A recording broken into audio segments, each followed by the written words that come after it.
எப்படி இருக்க ஊர் காத்து? இது ஊரா சார்? நான் பிறந்து வளர்ந்த ஊர்.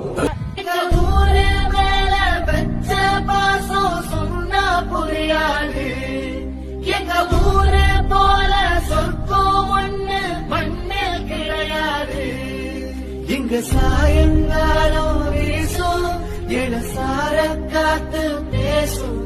இங்க பச்சை தண்ணி கூட ஒரு பதனி ருசியாகும்.